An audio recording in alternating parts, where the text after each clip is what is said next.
ഇത് നമ്മുടെ മഞ്ഞളും പിന്നെ കോഫി പൗഡറും എഗ് വൈറ്റും ഇട്ടിട്ടുള്ള ഒരു പാക്കാണ്. ഇതിപ്പോൾ നിങ്ങൾക്ക് അറിയായിരിക്കും, യൂട്യൂബിലൊക്കെ ഭയങ്കര ട്രെൻഡിങ് ആണല്ലോ. അപ്പോൾ ഇത് ചെയ്യേണ്ടത് ആദ്യം ഈ പാക്ക് അപ്ലൈ ചെയ്യുക, എന്നിട്ട് അതിൻ്റെ മുകളിൽ ഒരു ലെയർ ഓഫ് ടിഷ്യൂ വെക്കുക, പിന്നെ വീണ്ടും ഈ പാക്ക് അപ്ലൈ ചെയ്യുക, പിന്നെ വീണ്ടും ഒരു ടിഷ്യൂ വെക്കുക. അങ്ങനെയാണ് ചെയ്യേണ്ടത്. അപ്പോൾ ആദ്യം ഞാൻ ഈ പാക്ക് അപ്ലൈ ചെയ്തിട്ട് ഒരു ടിഷ്യൂ വെച്ചു.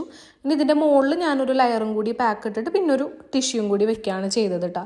സത്യം പറഞ്ഞാൽ കുറേ ഭാഗങ്ങളൊക്കെ ഞാൻ കട്ട് ചെയ്ത് കളയേണ്ടതായിരുന്നു, ആവശ്യമില്ലാതെ ടിഷ്യൂ ഇങ്ങനെ പുറത്തേക്ക് നിൽക്കേണ്ടത്. പിന്നെ ഞാനത് അങ്ങനെ തന്നെ വെച്ചു. അങ്ങനെ എല്ലാം വെച്ച് വന്നപ്പോൾ ഞാൻ എങ്ങനെയാണ് ആയത്, ഒരു സൂര്യകാന്തി പോലെയാണ് എനിക്ക് തോന്നിയത്.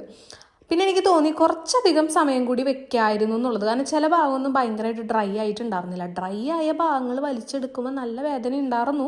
കാരണം കുറച്ച് ഹെയറി ആയിട്ടുള്ള ഭാഗങ്ങളൊക്കെ, അതായത് നമ്മുടെ മൂക്കിൻ്റെ സൈഡും അപ്പർ ലിപ്പൊക്കെ, അങ്ങനെ അതൊക്കെ ഞാൻ വലിച്ച് പറിച്ച് എങ്ങനെയൊക്കെയോ എടുത്തിട്ട് ടോട്ടൽ മുഖം പോയി ഞാൻ കഴുകിയതിന് ശേഷം എങ്ങനെയാണ് എനിക്കൊരു ഇൻസ്റ്റൻ്റ് ഗ്ലോ എനിക്ക് ഫീൽ ചെയ്തു. നിങ്ങൾക്ക് എന്താണ് തോന്നണമെന്നുള്ളത് കമൻറ്റ് ചെയ്യണേ.